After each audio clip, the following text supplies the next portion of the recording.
Okay សួស្តីអ្នកទាំងអស់គ្នាត្រឡប់មកវិញជាមួយនឹង Jack's English មេរៀន conversation ថ្មីរបស់យើងគឺមានចំណងជើងថា He works in a hotel He works in a hotel គាត់ធ្វើការនៅសណ្ឋាគារមេរៀនរបស់យើងថ្ងៃនេះក៏ដូចជាថ្ងៃមុនដែរយើងមាន conversation grammar ហើយនិង exercises បាទអញ្ចឹងសូមបញ្ជាក់ថាgrammar របស់យើងគឺយើងនឹងរៀនអំពី present simple WH question ហើយលំហាត់របស់យើងក៏ពាក់ព័ន្ធជាមួយនឹង WH question អូខេតោះឥឡូវកុំឲ្យខាតពេលយូរយើងចូល conversation ដំបូងគេអូខេតោះអូខេអញ្ចឹង conversation របស់យើងគឺជាកិច្ចសន្ទនារវាង Rachel ហើយនិង Angela អូខេអញ្ចឹងខ្ញុំសូមប្រាប់ព័ត៌មានរបស់យើងត្រួសដើម្បីយើងងាយយល់នៅពេលដែលយើងអាននៅពេលដែលយើងស្ដាប់ conversation របស់អ្នកទាំងពីរណាអញ្ចឹងRachel គឺគាត់និយាយអំពីបងប្រុសរបស់គាត់ហើយ Angela ក៏គាត់និយាយអំពីបងប្រុសរបស់គាត់ហើយពីរអ្នកហ្នឹងគាត់បងប្រុសរបស់ពួកគាត់ទាំងពីរហ្នឹងគឺធ្វើការនៅឯសន្តាគារមួយអញ្ចឹងគឺជាព័ត៌មានត្រួសអញ្ចឹងបានន័យថាពួកគាត់ទាំងពីរគាត់នឹងនិយាយអំពីបងប្រុសរបស់ពួកគាត់ដែលធ្វើការនៅឯសន្តាគារអូខេតោះឥឡូវយើងមកស្ដាប់កិច្ចសន្ទនាទាំងស្រុងរបស់ Rachel ហើយនិង Angela បាទ Conversation. He works in a hotel. Listen and practice. Where does your brother work? In a hotel. Oh, really? My brother works in a hotel too. He's a front desk agent. How does he like it? Not very much. He doesn't like the manager. That's too bad. What hotel does he work for? The Plaza. That's funny. My brother works there too. Oh, that's interesting. What does he do? Actually, he's the manager. តោះឥឡូវយើងមកស្ដាប់កិច្ចសន្ទនារបស់គាត់ម្ដងទៀតដើម្បីឲ្យឆាប់យល់ Conversation. He works in a hotel. Listen and practice. Where does your brother work? In a hotel. Oh, really? My brother works in a hotel too. He's a front desk agent. How does he like it? Not very much. He doesn't like the manager. That's too bad. What hotel does he work for? The Plaza. That's funny. My brother works there too. Oh, that's interesting. What does he do? Actually, he's the manager. តោះឥឡូវបន្ទាប់ពីយើងស្ដាប់កិច្ចសន្ទនាទាំងស្រុងរបស់ពួកគាត់ហើយយើងមកធ្វើការបកប្រែទាំងអស់គ្នាអូខេតោះអញ្ចឹងយើងចាប់ផ្ដើមពីRachel គាត់សួរថា Where does your brother work? Where does your brother work? សំណួរគាត់សួរថាតើបងប្រុសរបស់អ្នកធ្វើការនៅឯណាអូខេអញ្ចឹង Angela គាត់ឆ្លើយថា in hotel បាទនៅឯសន្តាគារមួយអញ្ចឹង Rachel គាត់សួរបន្ថែម Oh really? My brother works in a hotel too. He's a front desk agent. អញ្ចឹងគាត់និយាយថាអូពិតមែនណាបងប្រុសរបស់ខ្ញុំក៏ធ្វើការនៅឯសន្តាគារដែរ He's a front desk agent បាទគាត់គឺជាអ្នកផ្ដល់ព័ត៌មាននៅខាងមុខសន្តាគារអូខេ A front desk agent អ្នកផ្ដល់ព័ត៌មាននៅខាងមុខសន្តាគារ A front desk agent អញ្ចឹង Angela គាត់សួរបន្ទាប់ថា How does he like it បាទប្រែថាតើគាត់ចូលចិត្តវាយ៉ាងម៉េចដែរអូខេ How does he like it អញ្ចឹង Rachel គាត់ថា Not very much he doesn't like the manager បាទ Rachel គាត់ថាមិនជាខ្លាំងណាស់ណាអីទេអញ្ចឹងថាគាត់មិនសូវជាចូលចិត្តការងាររបស់គាត់ទេអញ្ចឹងគាត់បញ្ជាក់ទៀតថាអូខេគាត់អត់ចូលចិត្តអ្នកដឹកនាំអ្នកគ្រប់គ្រងអូខេគាត់អត់ចូលចិត្តអ្នកគ្រប់គ្រងទេអូខេ He doesn't like the manager ប្រែថាអ្នកគ្រប់គ្រង Angela គាត់បន្ត That's too bad What hotel does he work for Okay គាត់ថាយ៉ាប់ហើយអញ្ចឹង that's too bad ប្រែថាយ៉ាប់ហើយអញ្ចឹង What hotel does he work for Okay តើសន្តាគារណាឬក៏តើសន្តាគារអ្វីដែលគាត់ធ្វើការឬក៏យើងអាចបកប្រែថាតើគាត់ធ្វើការឲ្យសន្តាគារណា work for ប្រែថាធ្វើការឲ្យអូខេតើគាត់ធ្វើការឲ្យសន្តាគារមួយណា Rachel the plaza អូខេអញ្ចឹងសន្តាគារនេះឈ្មោះ plaza Angela គាត់បន្ត That's funny my brother works there too Angela គាត់ថាវាគួរអស់សំណើចខ្លាំងណាស់បងប្រុសរបស់ខ្ញុំក៏ធ្វើការនៅទីនោះដែរ My brother works there too Rachel Oh that's interesting What does he do Rachel គាត់ថាអូពិតជាគួរឲ្យចាប់អារម្មណ៍ខ្លាំងណាស់ That's interesting ឬក៏គួរឲ្យចាប់អារម្មណ៍ខ្លាំងណាស់តើគាត់ធ្វើអីដែរអូខេ Angela គាត់ថា Actually he's the manager បាទតាមពិតទៅគាត់គឺជាអ្នកគ្រប់គ្រងតោះឥឡូវយើងមកសរុបអត្ថន័យនៃកិច្ចសន្ទនានឹងទាំងអស់គ្នា Rachel គាត់មានបងប្រុសប៉ុនគាត់ម្នាក់ធ្វើការនៅឯ Plaza នៅសន្តាគារ Plaza ហើយAngela ក៏គាត់មានបងប្រុសម្នាក់ដែរធ្វើការនៅឯសន្តាគារ Plaza ដូចគ្នាអញ្ចឹងបានន័យថាបងប្រុសពួកគាត់ទាំងពីរហ្នឹងគឺធ្វើការជាមួយគ្នាអូខេហើយបងប្រុសរបស់ Rachel ហ្នឹងគាត់អត់ចូលចិត្តការងាររបស់គាត់ណាម៉ាទេដោយសារតែគាត់អត់ចូលចិត្តអ្នកគ្រប់គ្រងហើយចៃដន្យអីបងប្រុសរបស់ Angela គាត់គឺជាអ្នកគ្រប់គ្រងនៅឯសន្តាគារ Plaza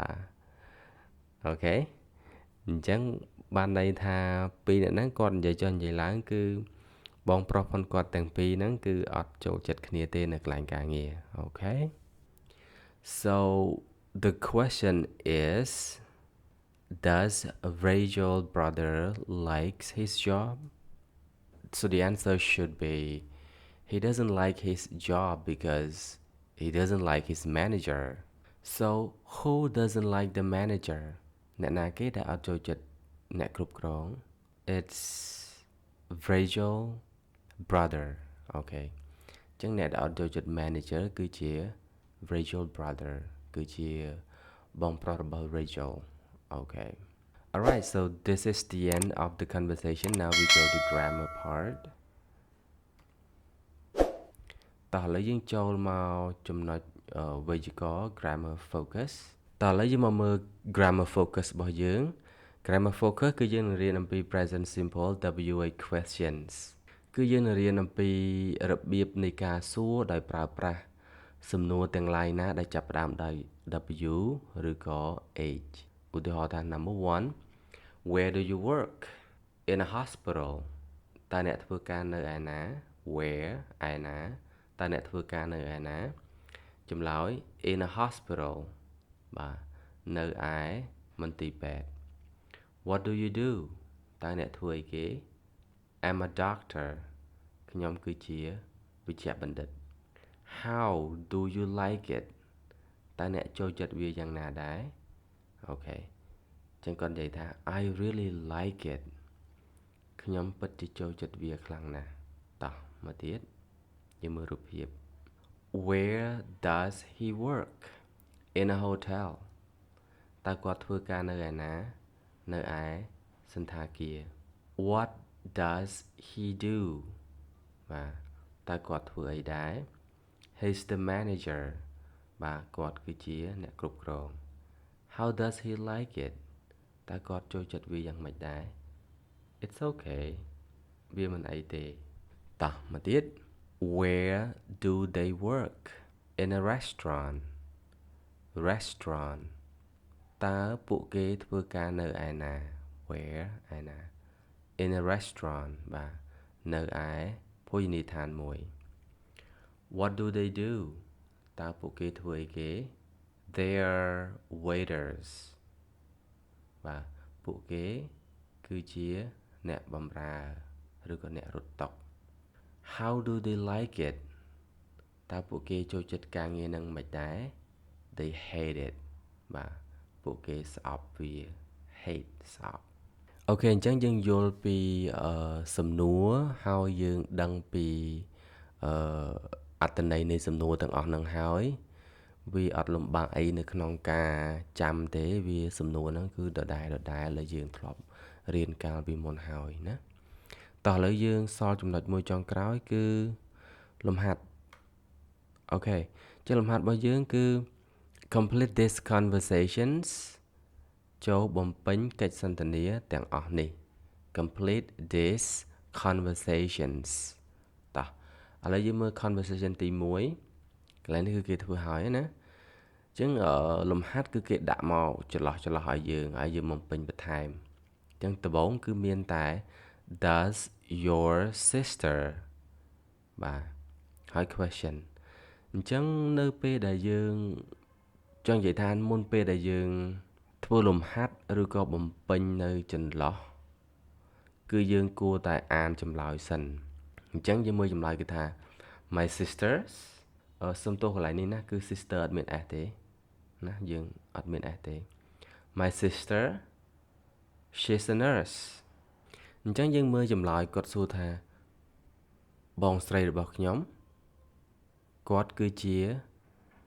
គិលានុបដ្ឋាយិកាអូខេអញ្ចឹងកន្លែងហ្នឹងគឺបង្ហាញអំពីការងារអញ្ចឹងបើសិនជាការងារទើបសំណួរខាងលើគេសួរថា what does your sister do តើបងស្រីរបស់អ្នកធ្វើអីអញ្ចឹងចម្លើយគាត់គឺជាគិលានុបដ្ឋាយិកាអូខេមកទៀត does she it ចម្លើយ it's difficult but she loves it it's difficult but she loves it បាទវាលំបាកប៉ុន្តែគាត់ស្រឡាញ់ការងារហ្នឹងអញ្ចឹងសំណួរគេសួរថាម៉េចទៅអញ្ចឹងសំណួរគឺចង់សួរថាតើគាត់ចូលចិត្តការងាររបស់គាត់ហ្នឹងយ៉ាងម៉េចដែរត្រូវទេអញ្ចឹងយើងសួរថា how does she like it តោះលំហាត់ទី2 does your brother អូខេអញ្ចឹងគេឲ្យចម្លើយមកថា at the airport he's a pilot បាទអញ្ចឹងចម្លើយគេបង្ហាញពីទីតាំងហើយបន្ទាប់មកគឺបង្ហាញពីការងារអូខេយើងមើល at the airport នៅឯអាកាសយានដ្ឋានគាត់គឺជា pilot អូខេអញ្ចឹងសំណួរដែលយើងអាចសួរបានគឺវាអាស្រ័យលើចម្លើយដែលជាប្រយោគទី1នៅខាងមុខនេះ at the airport គេសួររកទីតាំងអញ្ចឹងសំណួរប្រកាសជាសួរថា where does your brother work at the airport he's a pilot បាទនៅឯអាកាសយានដ្ឋានគាត់គឺជា pilot អូខេអញ្ចឹងគាត់និយាយបន្ត oh does he it អូខេចម្លើយ he doesn't really like it គាត់មិនសូវជាចូលចិត្តទេ he doesn't really like it គាត់មិនសូវជាចូលចិត្តវាទេអញ្ចឹងសំណួរគឺចង់សួរថាតើគាត់ចូលចិត្តការងាររបស់គាត់យ៉ាងម៉េចដែរអញ្ចឹងសំណួរគឺដូចលំហាត់ទី1ដែរនេះណាអញ្ចឹងសំណួរយើងសួរថា how does he like it how does he like it បាទ he doesn't really like it គាត់មិនសូវជាចូលចិត្តការងារហ្នឹងនោះទេអូខេតើឥឡូវយើងចូលលំហាត់ទី3អូខេលំហាត់ទី3យើងមើល your parents their job ចម្លើយ oh I guess they love them អញ្ចឹងគេសួរពាក់ព័ន្ធមួយការងារហើយចម្លើយគេថាអូខ្ញុំគិតថាពួកគាត់ស្រឡាញ់ការងារហ្នឹងណាស់អូខេស្រឡាញ់ការងាររបស់ពួកគាត់បានន័យថាអញ្ចឹង I guess ប្រែថាខ្ញុំគិតថាឥឡូវយើងមើលអញ្ចឹងសំណួរដែលយើងអាចសួរបានគឺ how do your parents like their job oh I guess they love them អូខេតើឪពុកម្ដាយរបស់អ្នកចូលចិត្តការងាររបស់ពួកគេយ៉ាងម៉េចដែរអញ្ចឹងគាត់និយាយថា អូខ្ញុំគិតថាឬខ្ញុំអាចស្មានដឹងថាពួកគាត់ស្រឡាញ់ការងារនឹងណាស់អូខេចឹង A គាត់សួរទៀតថាចឹង A គាត់និយាយបន្ត